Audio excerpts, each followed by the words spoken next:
for the Tales for the Bay podcast and so much more. Larry Krueger, Ryan Smith with you. The great Matt Barrows is in the house. We'll give the band the rest of the day off. But you know what? The fans are going crazy. If I can get the studio audience.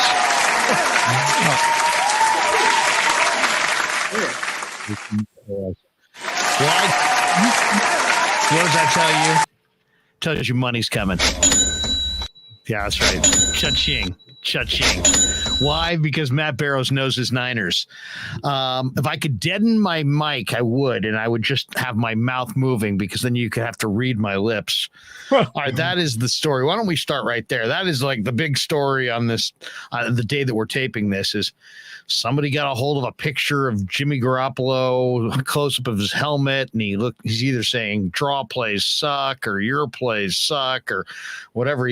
He's expressing the video everyone ran with is just some guy who's filming his TV on his phone. Like, why was the one of just like the actual broadcast not going around? Yeah, exactly. So, Maddie, what was Garoppolo saying that we don't know what he was saying? Are you a lip reader, or do the people at The Athletic, have they put you in touch with one?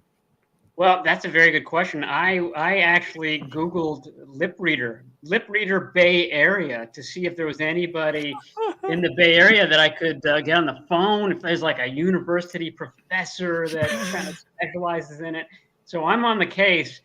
To me, it's a little too convenient that's the big storyline here is our Kyle and Jimmy getting along. This started after the Seahawks game, really, where Jimmy was talking about, it felt like 2017 out there.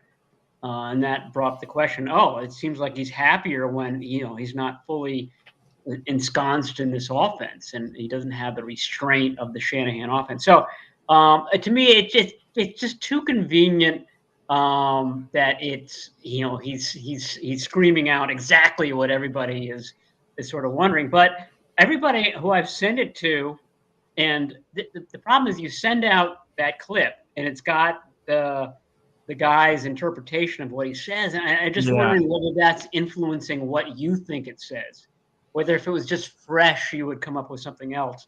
But for the life of me, I can't come up with, it's not like, hey, let's have pizza tonight type of thing. There's nothing else that really kind of fits what his mouth is enunciating as nicely as, hey, your plays suck, man. I mean, I either got, somebody was saying all of your plays suck, man. I read it as him saying draw plays suck, man, but it was coming after a passing play. Somebody has pointed out, and not a run play. So who's Yeah, the all bothered me too. I didn't think it was all. That's not the motion your mouth makes with all. And I also wondered about plays. Like PL words is a distinct. I don't know how to describe it. I haven't done much lip reading, but it seems like more of a PR word. He's saying "per" instead of "pla." That's how deep in the weeds I've gotten on this. It's Zapruder film level. Oh, yeah, exactly. Was there a second shooter? All right, here's the question that Steve Young brought up the other day, and I think it's interesting. He says, and it's not a point as much as a wish on his part. He goes, I really hope, and obviously Steve's a former Niner. He's still very heavily invested in the Niners. He would admit to you and I that he's rooting for the Niners. You can hear that. I think we all know that at this point, even though he works for ESPN.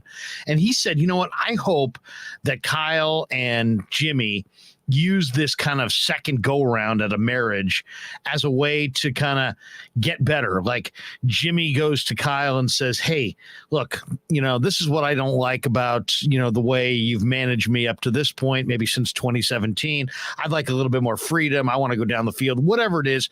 And that Kyle would say, this is what I'm not loving about the way you're operating my system or the way you're preparing for these games. And that they go beyond their relationship of the past and grow. And that is totally healthy. It's great idea on Steve's part, but I get the feeling that might be pie in the sky. and that, they could just be going forward as islands unto themselves. Not that they're not wanting to work together and nominally will, but that, maybe there's part of Jimmy that's like, you know what, screw off. I'm gone at the end of the year. And there's part of Kyle sitting there going, this guy's not salvageable. He's not fixable. If he was going to do it, he would have done it by now. So I'm just going to keep doing what I'm doing, and he's going to keep doing what he's doing. And they're going down the road seemingly together, but have they really mended fences and kind of built up a better relationship, or are they just kind of going forward with the issues that exist in their past relationship? I know where Steve's coming from. I just think it's highly doubtful that they're going to do that. And that's just my read on it from afar. You're there and are more in tune with these personalities than I am. What do you think this second go around does for the relationship of Garoppolo and Shanahan? Well, what I was just talking about after the Seattle game, Jimmy's first foray into the season, he did seem to be sending a signal. It wasn't overt. It was open to all sorts of interpretation. And on Friday, when Shanahan talked, he kind of chose to pretend not to really know what he was talking about. So there didn't seem to be a lot of interest in what Jimmy was saying. But to my ear, it was, I had a lot of fun on Sunday against the Seahawks. It reminded me of 2017. 2017 was a lot of improvisation is too big of a word, but it was a little bit like he didn't have the full offense. He was out there. He had a rudimentary knowledge of it, and a lot of it was just his kind of chemistry, his quick clicking with the Marquise Goodwins or the Trent Taylors, the George Kittles of the world at the end of that season. And that's what it kind of reminded him of when he came in right off the, off the bench. Trey Lance play sheet for that game. Some new plays that he hadn't really practiced before. Some go routes that usually aren't in the playbook for him or aren't being called on game day for him. So he did seem to be trying to communicate that to Kyle Shanahan. He didn't back away from it when he spoke on Thursday of last week either. But your point is also well taken. Shanahan, there's room for one star in this offense, and that star is Kyle Shanahan. Kyle Shanahan thinks that there's an answer for every sort of question that will come up on a play. That there should be an answer, an avenue for the quarterback to go in, and there doesn't need to be improvisation and things like that. So it's a great question. I would say that Jimmy Garoppolo's big looming thing is that he's going to be a free agent in March, and he's trying to basically audition as best he can. So that would explain his motivation to kind of finally get into kind of a system or rhythm with Shanahan that suits him best of all. But that would require them not butting heads with each other, and this not dissolving into a public quarterback coach debacle. So that's what I think. I think you're right. I think, like I said, the more success Jimmy Garoppolo has this year, the more success Kyle Shanahan will have. They're on the same. They should be on the same page in all of this. But it'll be interesting to see how these personalities work because, frankly, Garoppolo has acquiesced to this point, and Shanahan has been more stern. So both guys are going to have to change their MO a little bit for that to happen. Yeah, I was trying to think what was the real difference between the Seattle game, like you're saying, Jimmy was talking about, it was a little more free, like 2017. What was the difference between that game and then this game? And just in your opinion, did it feel like more of a Shanahan offense where it was just like, get it out quick, timing, rhythm, and perhaps the reason why Jimmy was not as sharp was just his timing with these receivers is probably not there to, he hasn't been throwing to these guys for a while. I noticed there was no Danny Gray. I thought Danny Gray has been really impressive, but the only thing I could think of is, Jimmy doesn't have the chemistry with him yet to make all those throws. And then also the run game was really, really non-existent. I mean, if you take out the Jeff Wilson run, the 37-yarder or whatever it was, and then the 18-yarder, Deebo and Jeff Wilson combined for 15 runs for 29 yards.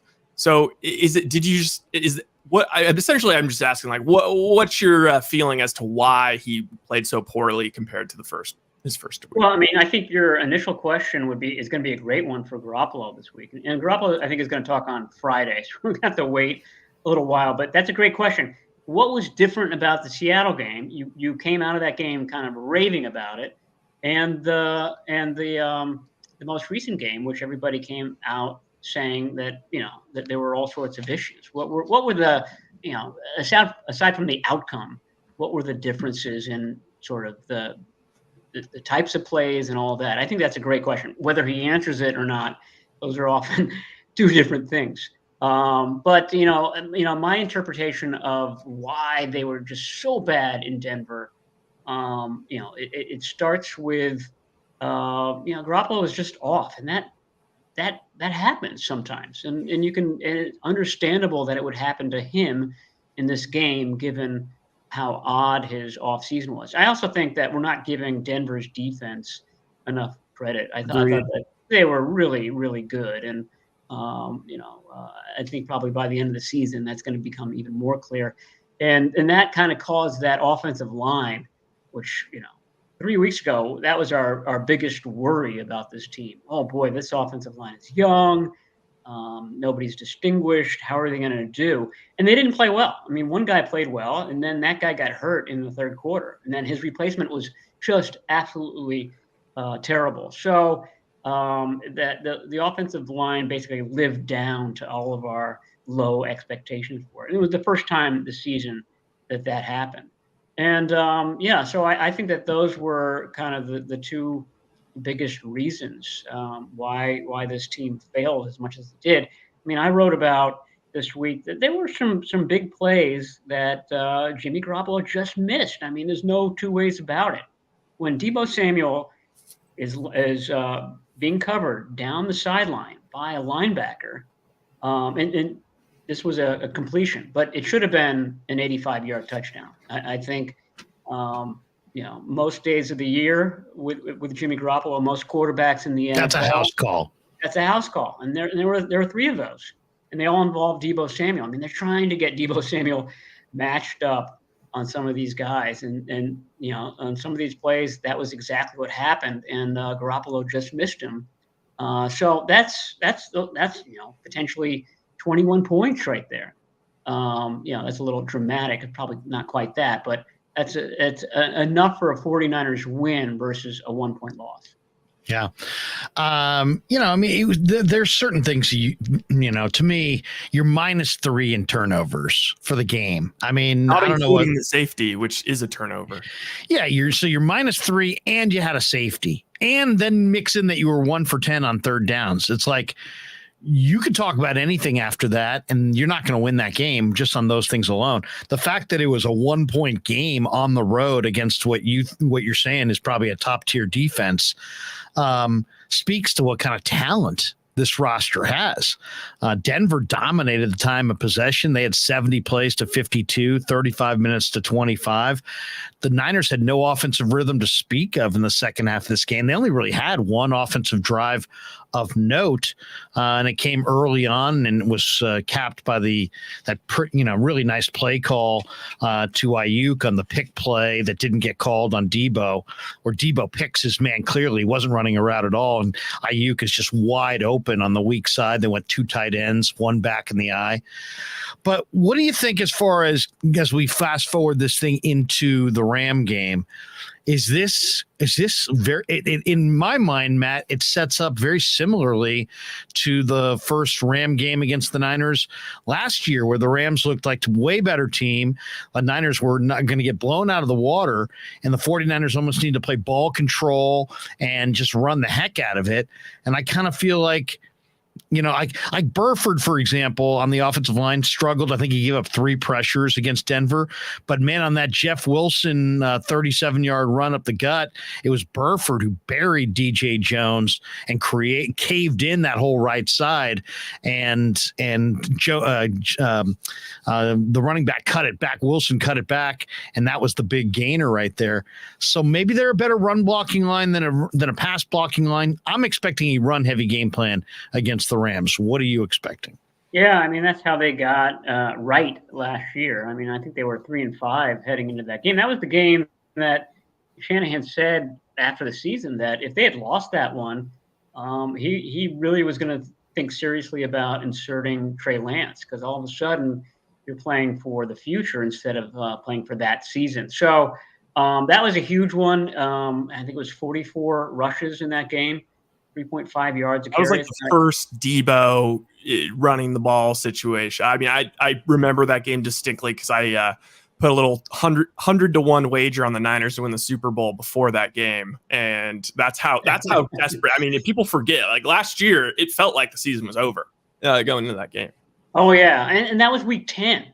I mean, late in the season. I mean, people are freaking out right now. It's we're going into week 4, so. It was more dire straits at that point last year. I don't want to say this, but the 49ers could lose this game and still be okay. In the end, NFC is not good this year. Yeah, and it's still early enough that they can turn it on. They got a 2-week road trip in Carolina and Atlanta the next 2 weeks, so they could easily get right on their. They're going to stay in West Virginia again on their West Virginia sojourn. So, yeah, I think it'll be a lot of runs. I think they'll try to get Deebo Samuel. I mean, that was his worst running game since the midseason last year when they started using him there. His longest run was 3 yards. Yep. You never see that. I think his previous longest run had been 13. So dramatic difference there. They'll try to get it going. They usually do against the Rams. No Trent Williams. That's a big deal. Yeah, it is. But in 2019 they had no. I forget whether it was the game that both Joe Staley and Mike McGlinchey were out. Yeah, but they played the Rams, and they were not going to beat the Rams. No way. Aaron Donald against a really beat up offensive line. There's no possible way they could do it, and they did. So it's possible this would be a great way to get it going. But it does seem like every time the 49ers need to kind of get some mojo going, the Rams are looming on their schedule, and they usually rise to the occasion. Yeah, they absolutely do. I was listening to the Chris Forster interview again Saturday. I was at my kid's baseball practice, and I'm sitting there in the outfield. And I'm like, what the heck? I'm sitting here in the middle of a field. Father of the year. Yeah. Father of the year. I might as well multitask. So I'm listening to Chris Forster, and Jordan Mason came up, and he's like, I thought he was going to be more glowing. The kid was awesome in the preseason. He's like, yeah, he had a couple nice runs in the preseason, like almost to the effect of like, let's see what he does when the nation's watching, like he was expecting the kid to, wet his pants or something, or like he wasn't going to be up to it. I mean, wasn't a ringing endorsement at all. I mean, the Mason family did not ask for a copy of that interview, I'm pretty sure, or maybe they did, because maybe it's bulletin board material at this point. But they only gave him one. He acted like he had no confidence in this kid, and then they coached like they had no confidence in him. He had 1 carry for 7 yards. They only ran it 19 times. They threw it 29 times, which is interesting. It's such a low scoring game, and the run game is so, obviously they didn't feel like they could run. But Jordan Mason to me seems like he deserves a bunch more touches and more carries. Do you think we will see those carries in this Rams game? Yeah, I mean, I think it'll be come down to how much they're able to run it. I mean, the week before they gave Ty Davis-Price a lot of carries.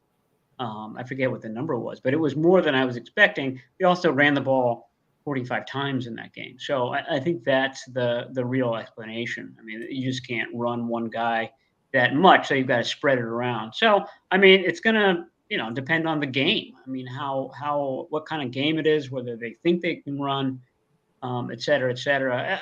I went through the 3 Rams games last year, and we just talked about Week 10, great rushing game for them. I forget what the total was, 153 or something like that. Deebo was averaging more than 7 yards a carry. In Week 18, it was like 135 yards. Deebo was averaging 5 point something yards a carry. Scored a rushing touchdown in both of those games, but it was lower than Week 10. And then in the playoffs, they only had 50 rushing yards, and Deebo didn't do nearly as well, and he had no rushing touchdowns. So, I mean, there's a sense that the Rams eventually kind of caught on to what the 49ers are doing. That's a question I've been getting all week. It's like, oh boy, have teams figured out Deebo Samuel at this point? And I think the answer is no. I think the Broncos have a really good defense. They've got a defense that played against this very offense all throughout the offseason. So they're well versed in what the 49ers were doing. And the Rams are too. But I go back to, the Mike Shanahan teams. What's your assessment of just kind of the way the fans and the media have treated Kyle Shanahan in the last week? It seems like there's just a lot of people that are like the blooms off the rose.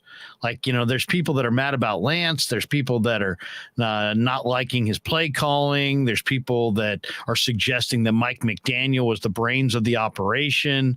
Larry, I don't think he can hear you. I think he's frozen.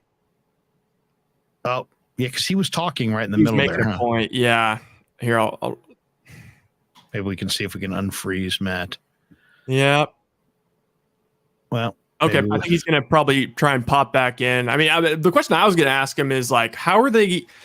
He wasn't really done answering the last one, huh? He didn't even get done answering the last one. I mean, so my question is like, how are they going to get explosive plays if they're just running Jeff Wilson, that was the longest run of his career. Oh, well, save this one. Hey, Matt. I thought you had just paused, but you had frozen. Well, you might have frozen again. Did you freeze again? Yeah, he did. You know what? We can get him on. We can have him call in. Why don't we have him? Yeah. Why don't we have him call in? So you want to send him a link?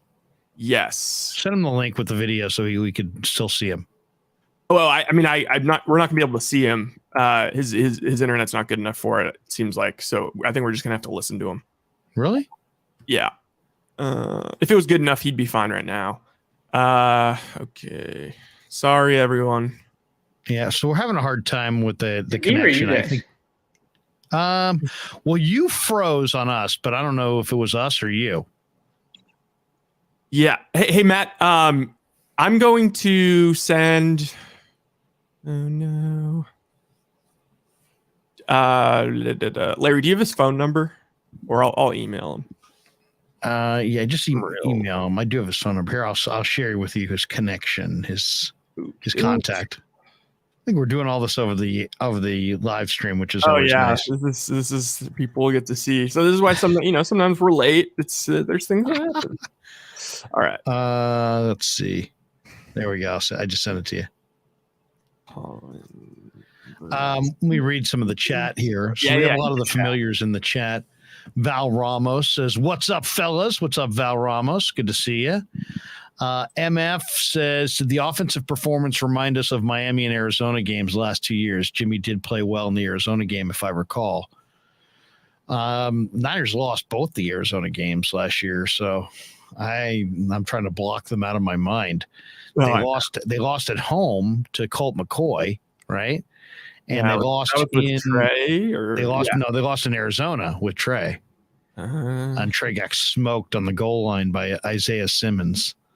Eric Hernandez is often late, never in doubt. Yeah. There you go. Kind of playing on my old sign-off line.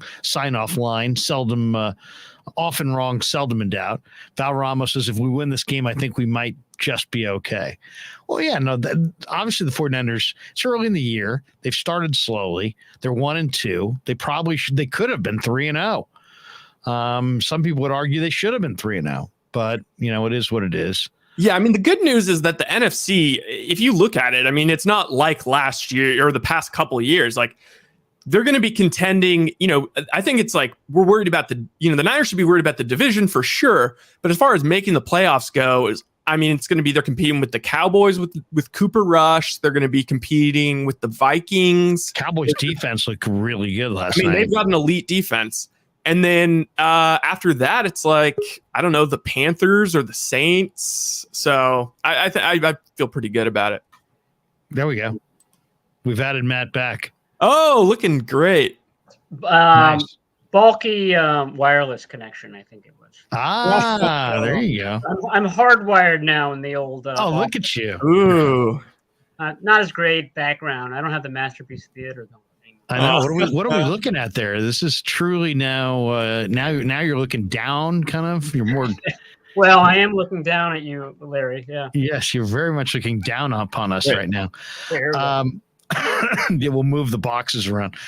But go ahead. Do you remember what question we had asked right before? I think we were talking about the rushing and Jeff Wilson. If you think that they're going to get the running on track with Deebo, and Deebo's going to figure it out. Yeah, I was talking about how through the 3 Rams games last year, the rushing got a little bit worse per game. And so the question is, are teams kind of catching up with Shanahan, especially these teams that run the same offenses as him? And I was going back to the Mike Shanahan days, and he was running that offense year after year, and defenses never really caught up with him. I mean, they had a different 1,000-yard rusher, different guy almost every year. So that was Shanahan's explanation on Monday, is that there were some plays for Deebo that we were really close to breaking. We just have to execute a little bit better, and I think that's right. I mean. There were some runs that if something breaks one way, he's not gone, but he's getting a nice chunk of yardage there. So it'll be interesting to see whether they can do it. They seem to get right whenever they play the Rams. Were you surprised that they went from Trent to Jalen Moore and then Colton McKivitz?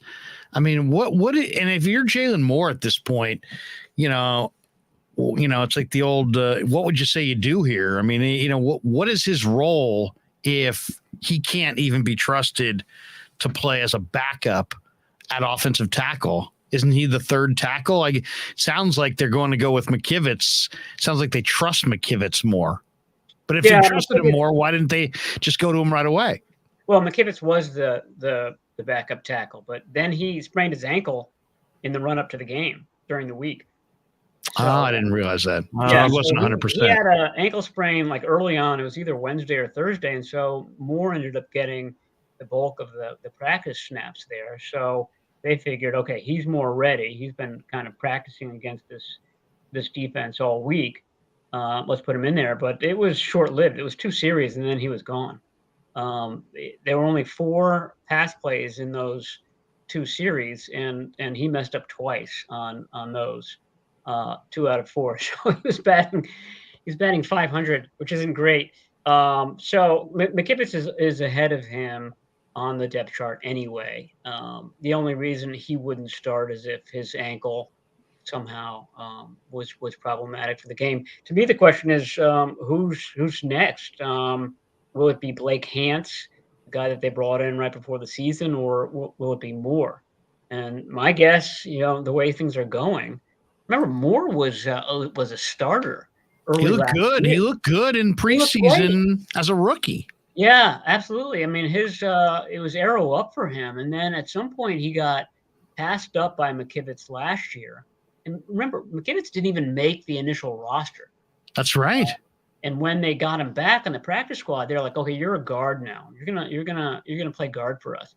And yet somehow Moore lost that job to a guy who didn't make the initial roster, and then they thought would be a guard. So something happened to Moore at some point where it's mental. As you noted, they just kind of lost trust in him. So I think it's only a matter of time before Hance. This will happen when Brendel. I'm sorry. I'm getting all my B offensive linemen mixed up. When Brunskill's hamstring is fully healed, he's going to go back to being the backup center. So I wonder when that happens, whether this guy, Blake Hance, is going to end up being one of the backup offensive tackles. So going back a little bit to the Deebo thing, the thing that concerns me is just, I imagine Kyle Shanahan's in the lab all off season working on this offense to build around Trey Lance and all these new wrinkles, because like you said, it's sort of like the, Seattle Pete Carroll defense. It's like, it was great. And then all the coordinators got hired away. Everyone ran it. And then now it's solved. Same thing's happening with the Shanahan offense. Now, unfortunately, I think he could have come up with some wrinkles in the offseason if he knew he was going to Jimmy G. But now it's just, he's got Jimmy G, and it seems like he's running the vanilla version of the Kyle Shanahan offense. And this league is about explosive plays. Where are the explosive plays going to come from? Because in 2019, it kind of reminds me actually of the Dolphins. It's like in 2019, the entire team was so dang fast. It was like Goodwin, Mostert, Breida, Tevin Coleman, all these guys, they had runners that could break explosive plays. Now, Jeff Wilson had that one for 30 plus yards, but that's not really going to happen again. Probably it was his career long. So where are the explosive plays going to come from if the running game is not as explosive? And how is Kyle going to have to change the offense?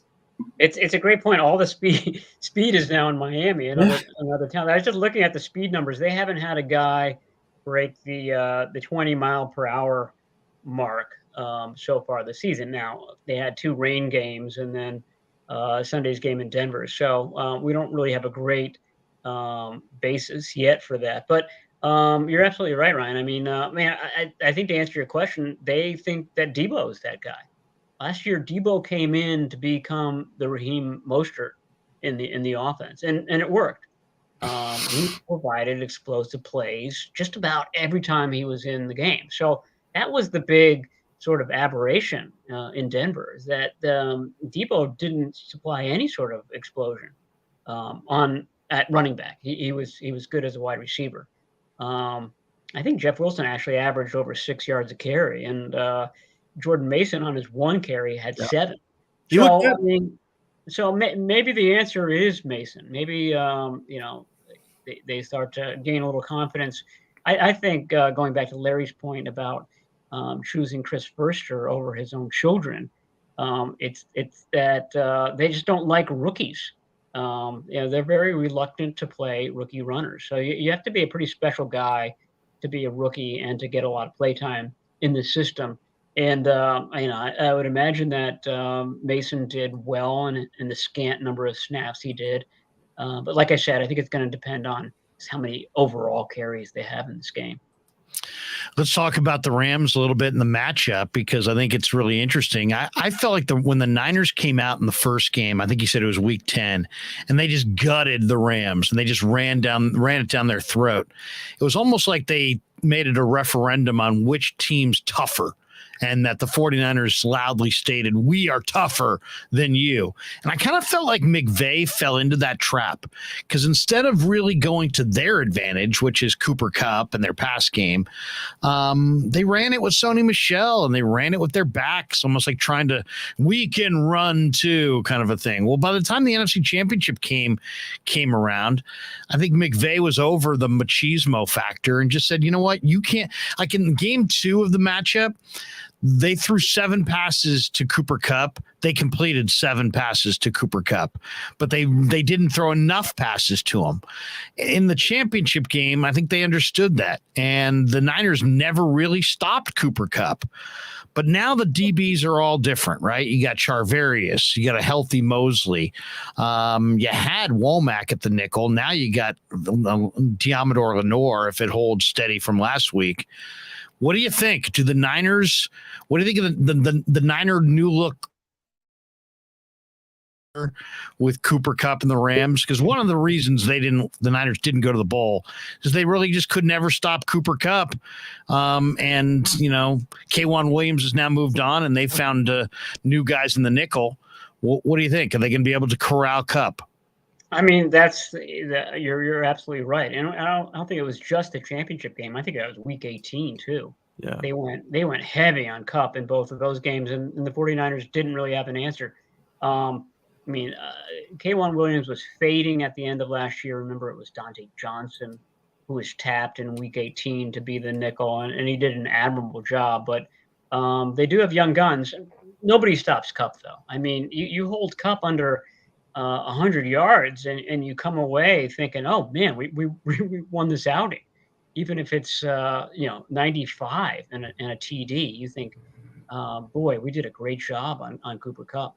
So I don't know what the answer is. I mean, I think this is something that Shanahan does. He wants to put these rookies under a lot of pressure in the week. We've seen this year in, year out. And we've seen the kind of the repercussion when that rookie doesn't have a lot of pressure. Remember Brandon Ayuk in 2020, they had to go with him.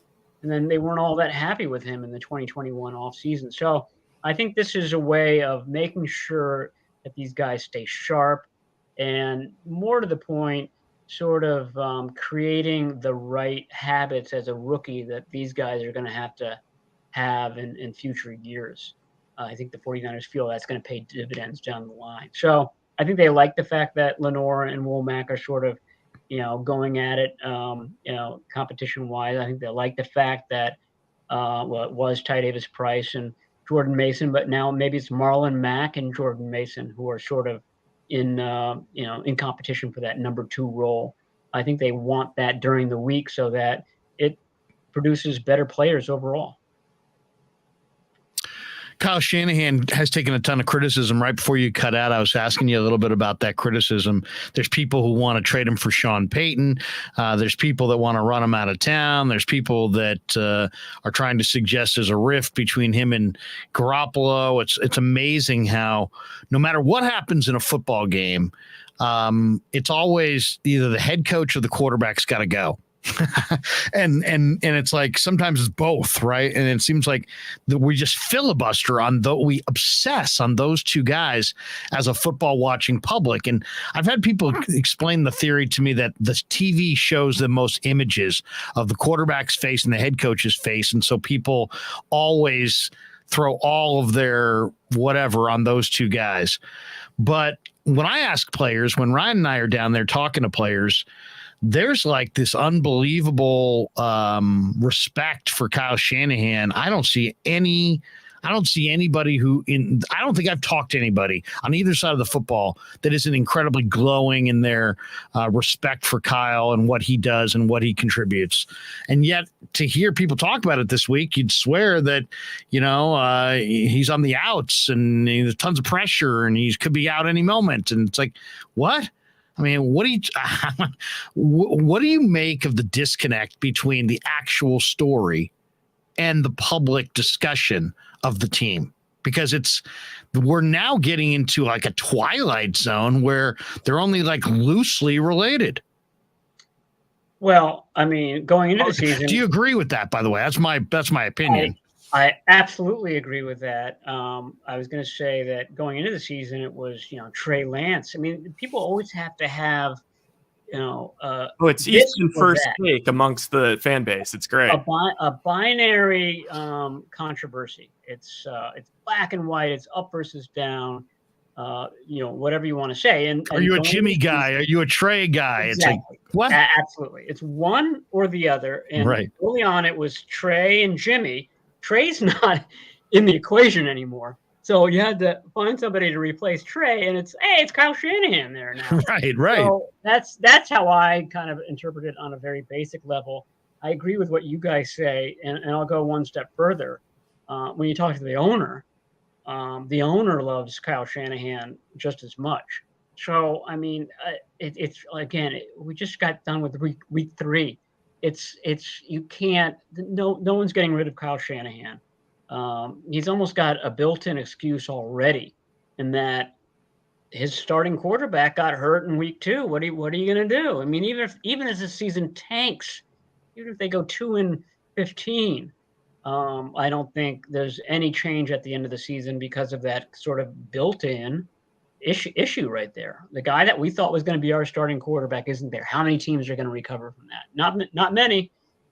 So, I mean, I don't see that having any sort of legs, although, I do a mailbag each week. And yeah, what are you hearing from the fans in the mailbag? The majority of it is people not happy with Kyle Shanahan, pointing at Kyle Shanahan's really overall record and saying, okay, if this guy's such an offensive genius, why did they only have 10 points in Denver? And it's a legitimate question. Sure. But I think over the course of time, it's going to right itself. There have been these types of hiccups, even in the 49ers kind of winning seasons the last few years. Bottom line is this guy's gone to the championship, twice in the last 3 seasons. So that's got blown out either. Been had leads. Were favored to win if you look at the live odds and from the fourth. Yeah, and that's another refrain in the critiques that what did this guy do in the second half? He's the king of blown 10-point leads or higher. And these are all good questions, but again, I just don't think that it's up to ownership, and ownership just really, really likes this guy, and more to the point, ownership likes the team that's been created over the last 5 seasons. One arrest, or one guy arrested, I should say. He was arrested multiple times. I'm talking about Reuben Foster, but I mean, before that there was one a week. It seemed like there were a lot of issues with the team, and that was bothersome to a lot of people. So it's been better, is what I'm saying. Matt, you know what?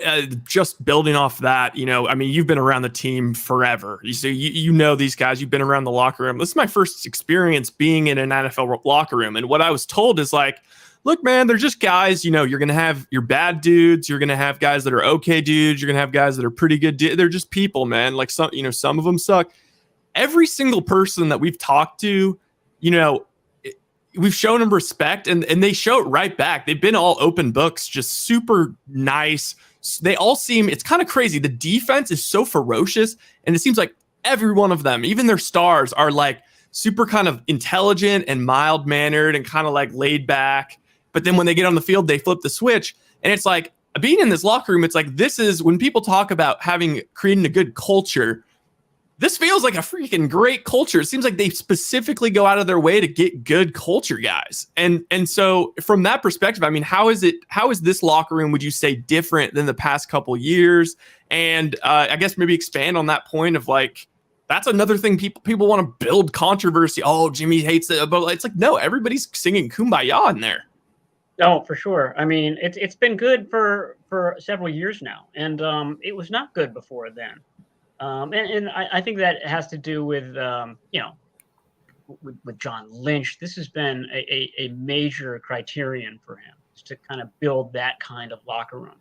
And, they had some good guys to begin that. I think Joe Staley, to me, it went from Justin Smith was sort of the king of the locker room a decade ago. And so the culture of the locker room basically revolved around him, and the Justin Smith personality and the Jim Harbaugh personality were really close. I mean, very kind of rough and tumble, workmanlike, blue collar, but not so media friendly. And there was a lot of extracurricular stuff, especially involving alcohol. I mean, that to me kept popping up as the source of a lot of people's issues. A lot of the arrests were alcohol related. And then sort of Joe Staley inherited that mantle as locker room king. And I feel like he's passed that on to George Kittle and Trent Williams and Jason Verrett. And these are all just really, really good guys. And Kittle has sort of a sweetness is not a word you use with football players a lot, but there's a friendliness, a banter, a real kind of personality there. He's a Midwestern. He's a Midwestern guy, right? I mean, exactly. But there's a creative element to him too. You see it in the tattoos and the wrestling, and you see it when he's at the podium. And he's the loudest, the biggest voice in that locker room. And I know it hasn't seemed that way this year because he's been injured, but he's the guy I would point to being the spokesman of the team. I think that goes a long way. I mean, it's kind of top down. The locker room takes on the personalities of its leaders, and you see that when you guys are in there doing your one-on-ones.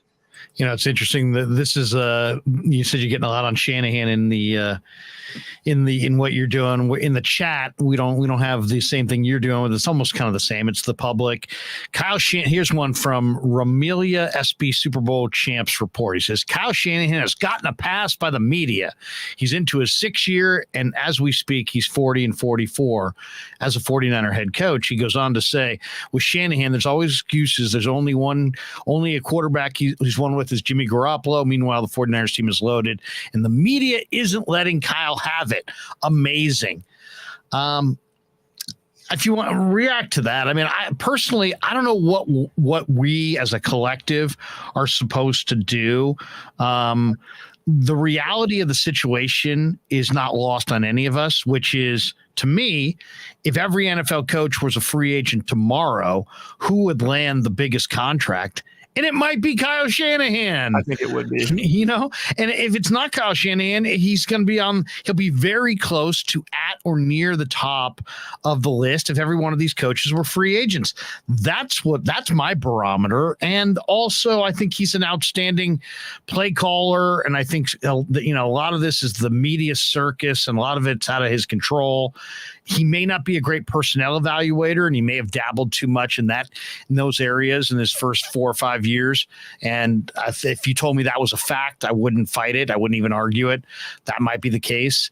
But that's, to me, we're learning together what his strengths are and weaknesses are. What's your feeling on the media's handling of Shanahan? Are we collectively too easy on him? This guy goes on to say, Kyle Shanahan, football excuses genius. You probably heard a lot of these sentiments in your chat wrap. What do you think? Bill Belichick also is 41 and 55 through his first 6 years. Throwing that out there. Yeah, I mean, I noticed that the first guy had a Rams avatar. I think he's just trying to right. implement controversy. Get everybody turning on themselves. If the 49ers fired Kyle Shanahan, they'd have a search committee, and the search committee would say, what we need? We need a Kyle Shanahan-like coach. Right. Somebody could call plays and be trusted. Look who the Vikings hired. Look who the Bengals hired a couple of cycles ago. I mean, these are all clones of one guy, which is Kyle Shanahan and Sean McVay. But Sean McVay is part of that Shanahan-like crowd. So, I mean, again, it goes back to your previous question about fans just kind of seizing on what Jim Harbaugh would call low-hanging fruit, which is the head coach. I think he's the best head coach that I've covered. But I mean, it's a good. And you covered Harbaugh. I covered Harbaugh. Yeah. So you think he's a better coach than Harbaugh? I think he's a better coach than Harbaugh. I think there's more sustainability there. I mean, I felt like Harbaugh had just kind of burned out in a fireball the first 3 years, and like I said, there was a lot of issues among that team, and you don't see that here. And I think Joe Staley would probably agree with me. I mean, that would be actually a very good question, because Joe Staley loved those teams that he was on. Loved that 2011 team, especially the one that almost went to the Super Bowl back in 2011 against the Giants. That'd be an interesting one. But I mean, it's just, gosh, the people's patience level, the attention span level. This team's lost 2 games this season, and people want when are we going to get to Brock Purdy? I want to see Brock Purdy. I think Brock Purdy's got it. And then as soon as Brock Purdy has a bad game, it's going to be Kurt Benkert. That's the guy that I really want to see in there. So, I mean, it's just nobody has the patience to absorb a few losses. It's I think that's culture-wide issue these days. I can't watch a 2-hour movie without kind of getting up and moving around. I know that. It's true. So we're all impatient. I don't know. I mean, but I do. I mean, I'm looking at this, and it's not just one or two guys. It's a lot of people that have it. So you have to kind of, take it seriously and think about, do they have a point here? And I think they do in that, there are some second half leads that are lost, and there are some missing points, and Shanahan and Garoppolo do seem to be not quite on the same page right now. So there's something there, but I think the fire the head coach answer to any time that there's a bit of an issue is the wrong one. Yeah, the thing I never understand is it's like a lot of the same people that dislike Jimmy G and think he stinks also think Kyle Shanahan is bad and that he stinks, but yet Kyle Shanahan took this quarterback that stinks to the Super Bowl, or Jimmy G took this head coach that stinks to the Super Bowl. So it's like one of the logical math doesn't add up. Yeah, don't try to apply logic to this. Okay. Yeah. Apply logic. If God. A, then B. If B, then C. If A, then C. Let me ask you a football question that I think is kind of interesting. Or Ryan, were you going to jump in with a question? You got a question? Oh no, you got it. Oh, I was just going to ask Matt. One of the comments that Collinsworth had in the broadcast I thought was kind of interesting. And he said, you know what? The 49ers have found something in Mooney Ward, and they're going a lot more man-to-man on the outside with Mosley and Ward. And that frees up D'Amico to do a lot of creative things defensively. To me, if you're saying, like, what is a clear difference between last year and this year, it's that right there. So you got a true number one type corner in Ward, and you've got a healthy Mosley who's as close as they had last year to a number one corner. And now you've got some quality depth and the addition of Womack and the improvement of Lenore. And it's like, it seems like the improvement of the secondary and the arrival of Mooney have changed the dynamic of the entire 49er defense and what D'Amico can do with it. I haven't watched the All-22 for this week, but what's your sense of what the improvement on the corner has done to the D? Yeah, for sure. I mean, it's allowed them to be, I think D'Amico wants to be as aggressive as he possibly can be. I think he wants that to be his calling card. And he wasn't able to do that in previous years because didn't have the right personnel at cornerback to do that. I wonder whether that's related. It'll be a good question for him. By the way, he's not that great at the podium, not very revealing in his answers. But it would be interesting to know. I mean, I see Hufanga is basically a linebacker on a lot of plays. He's just kind of hanging around the line of scrimmage. He's a great blitzer. He's got great anticipation. I just wonder whether having Mooney there allows D'Amico to be more aggressive with Hufanga there. And that's where Hufanga needs to be. That's where he plays his best. And it's a great recognition of that. This is not a back half type of shape. This is a guy that flourishes around the line of scrimmage. And that's been totally right and productive so far.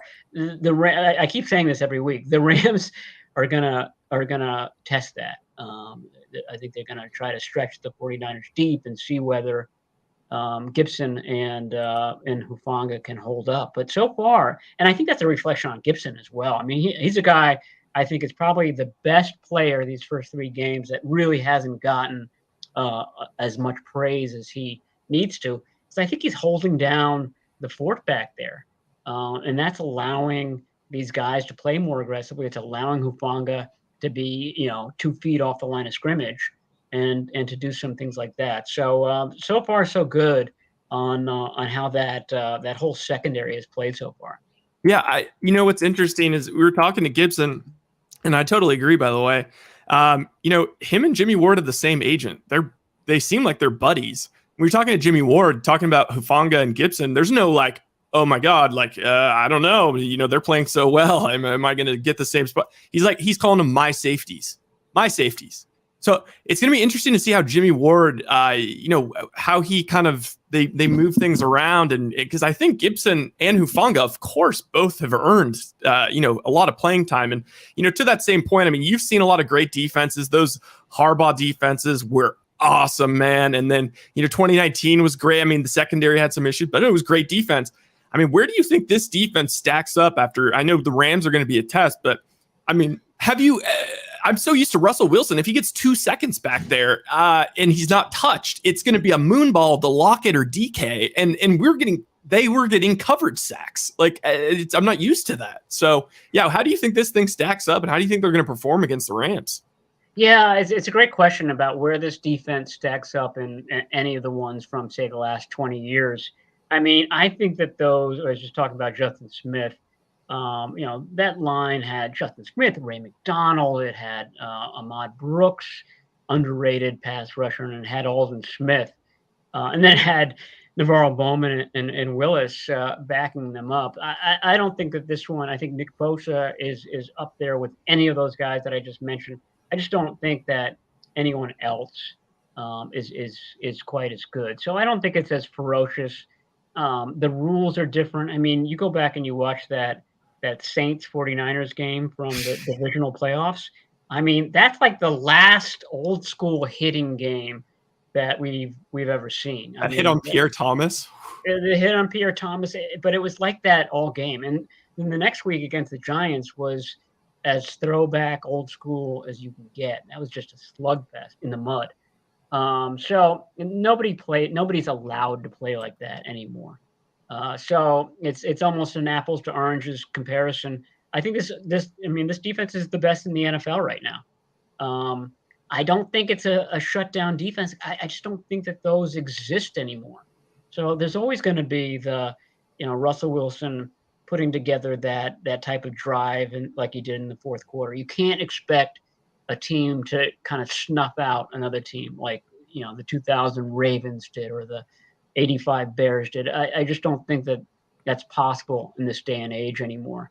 Quarterbacks are too good. The rules are slanted towards the quarterbacks. That's it. So it's as good as there is in the NFL, but it needs a lot more help from the offense. One last one before we let you go, Maddie, on the matchup. Looking at the Rams-Cardinals box score from this last week, the Cardinals ran 81 plays. The Rams ran 46 plays. I mean, that is a huge difference. The Cardinals had 23 first downs. The Rams only had 15 first downs. Cooper Kupp was held in check for the most part. He had 4 catches for 44 yards. Skoranek was the Rams' #1 receiver. But the stat that jumps out is that Marquise Hollywood Brown caught 14 balls.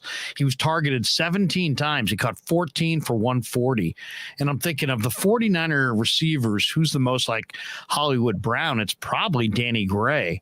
I didn't see all those passes from Kyler to Marquise Brown. There's probably an array of them, but do you think Danny Gray will be up this week? Do you think they will utilize him? Because they emphasized that he wasn't just a burner, that he was tough as well. And, maybe anytime you're talking about needing to improve your offense, it always, to me, it's a speed game.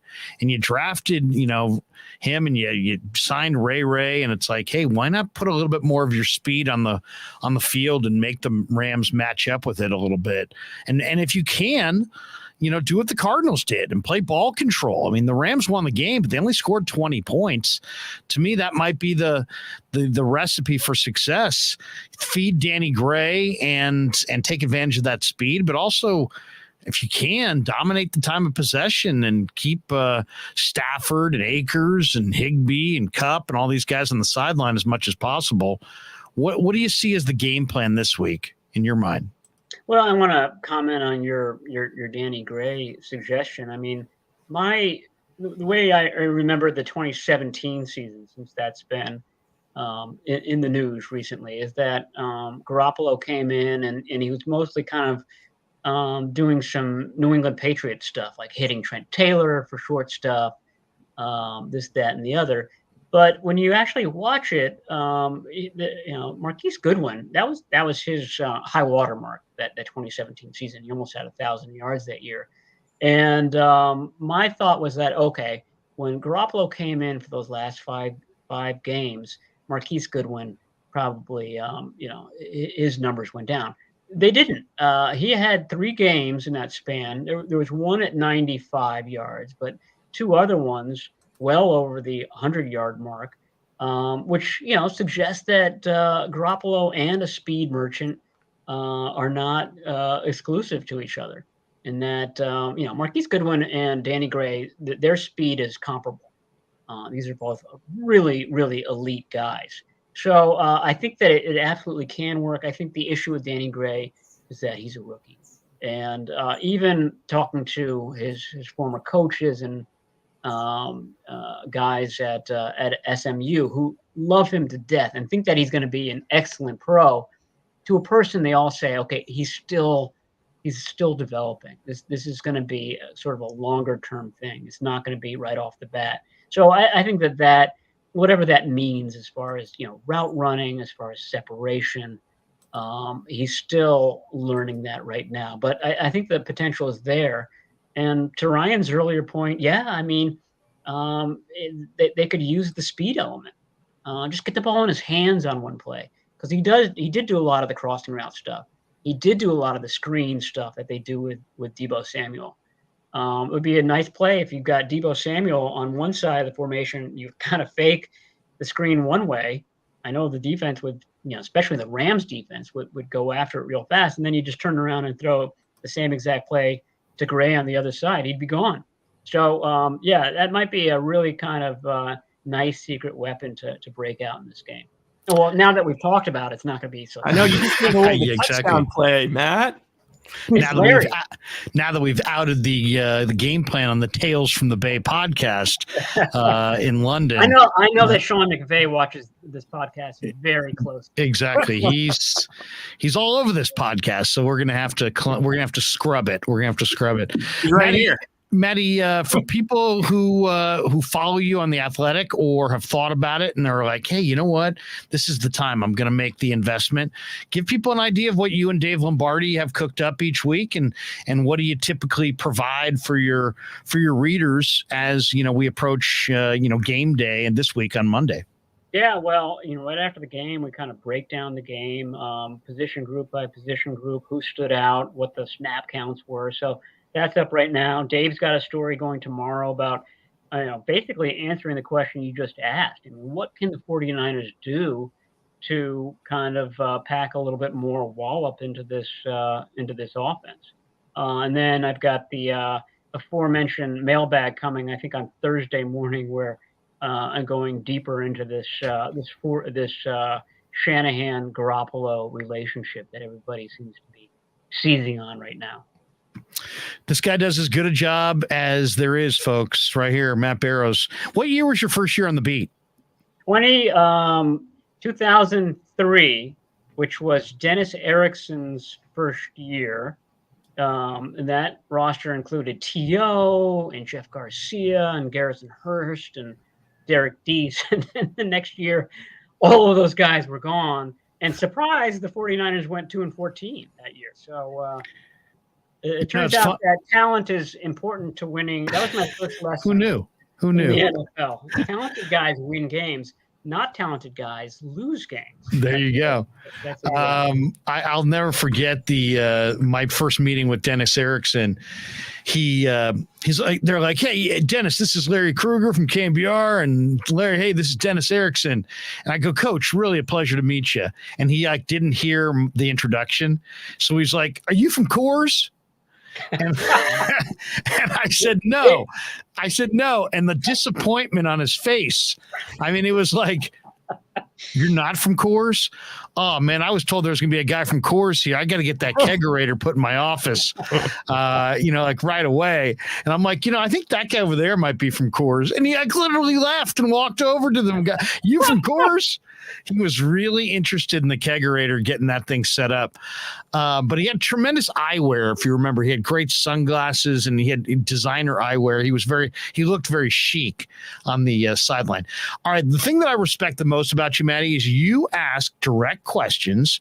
You're not a softball artist, but you're not a gotcha guy. And I'm just kind of wondering, because this could happen to anybody, and Ryan can appreciate it now because we're in the locker room, 2-3 times a week now. Have you ever had just the player that you thought you asked a normal question, but man, it didn't strike him right, and he just kind of blew up on you? Either he just started going in a weird direction you didn't think, or kind of got angry at the question or the notion, or thought you were going in a different direction and kind of misunderstood. And because there's lots of room in the locker room setting for what we would call miscommunication. Have you ever had anybody, because you do ask direct questions, but they're not like gotcha questions, and I never hear you do this one. In 2019, you said, and then read somebody back their quote, and then all of a sudden ask your question as the premise was that quote. You don't really do that move. But have you ever had anybody kind of just like, you're a mild-mannered guy, but just be like, get the hell out of my face? Has anybody ever lost it on you, or ever been like, so like you actually were like, oh man, I wish I could, stay at a Courtyard Marriott right now?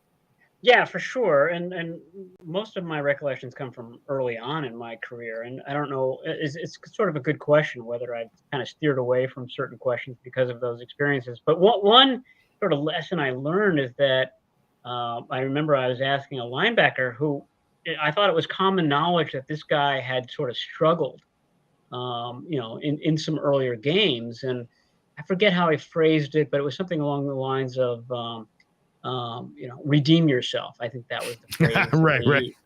And this guy just wigged out. I'm not going to say his name, but my takeaway was that the thing with these football players is that, and this has changed with social media, but at that point, every bit of feedback they get from their coaches, from their teammates, from friends and family is all positive. It's all positive all the time. So when you even suggest that maybe you didn't play that great in this game, it's like, what?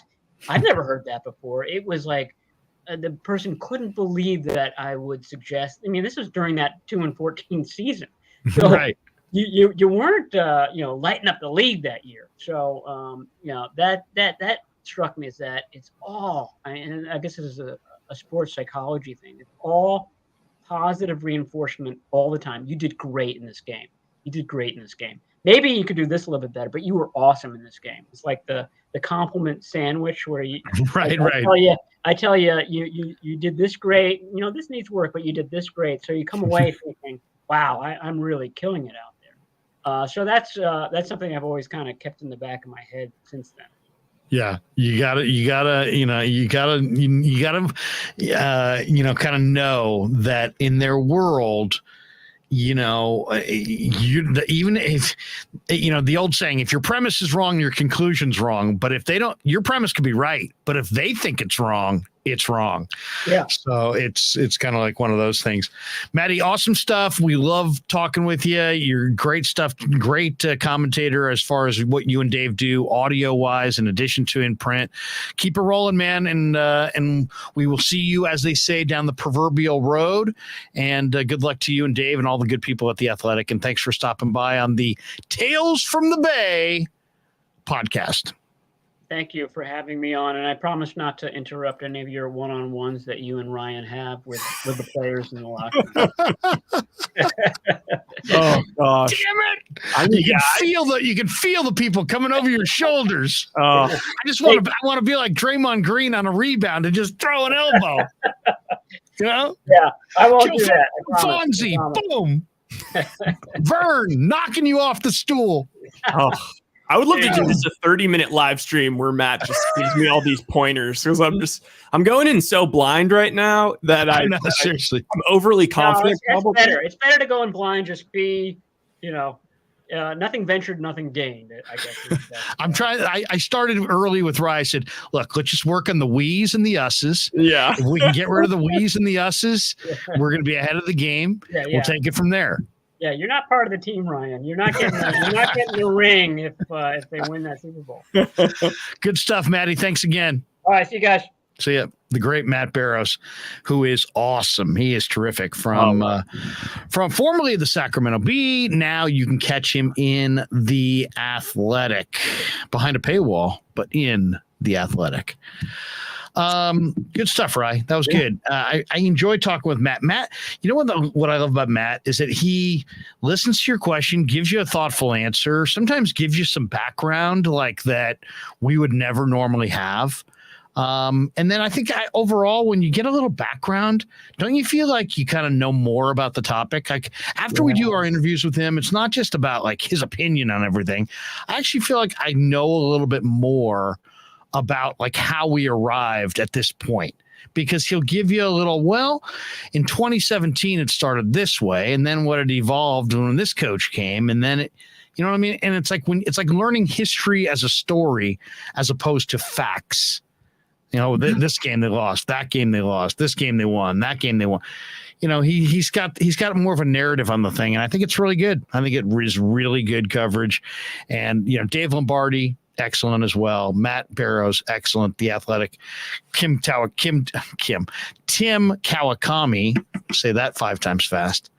Does a great job at The Athletic. All those guys, really good stuff. So if you're not already on their list, it's very relatively inexpensive. Put it on your list and digest the volumes that they put out of content throughout the week. What do you think? Anything you want to add here as we kind of look back at last week and ahead to the Rams? You know, I think we're probably good just in terms of this is going to go in the podcast. For everyone out there, make sure to check out the Tales from the Bay podcast on the Gridiron Football feed. We're going to, tomorrow we're going to split. Oh, wait, what's today? Tuesday. Okay. So tomorrow we're going to get a bunch of interviews. Then we're probably going to get somebody else on, maybe someone for the Rams, or maybe, I'm not sure. And then, or another Barrows type. And then Thursday morning, we're going to tape like the opening segment, and then we're going to put it all together, and it's going to come out about midday Thursday. Or no, Friday morning. Early Friday morning in the UK, late Thursday night in America. Yeah, it's like 10 p.m. PST and like 8. Yeah, okay. Yeah. So check that out. We're really enjoying doing it. And last week we had a phenomenal podcast, if I will say so myself, and it's setting records in the UK. And it's, I think, what do we say? Top 30 UK podcast right now? Top 30 UK sports podcast. So we're putting some filters on it, but still. Top 40 UK podcast taped after 5 p.m. in the Pacific time zone about the 49ers. That includes video. So we're doing awesome. It's absolutely freaking awesome. Okay. Well, anyway, good stuff. And thanks to everybody in the chat. And we will do more chats coming up here. As Rice said, we'll catch up with somebody from the Rams here in the next few hours. Or if we can't tonight, we'll do that in the morning or tomorrow in the evening. And then we're down at Niner Camp on Wednesday. We will bring you video from Niner Camp tomorrow night. We will bring you video from Niner Camp on Thursday night. So why don't we do that? We'll just, on that note, why don't we call it an end to the Tales from the Bay podcast. Hope you enjoyed it. Matt Barrows was phenomenal. Until next time, for Ryan Smith, I'm Larry Krueger. Have a great night, everybody. Yeah, never met a man I've been scared of. Careful, you gon' get exactly what you asked for. Here for whatever you bring me, getting handled. I answer to no one, I don't need to hassle. Yeah. We ain't never fall back. Hold our ground where we at.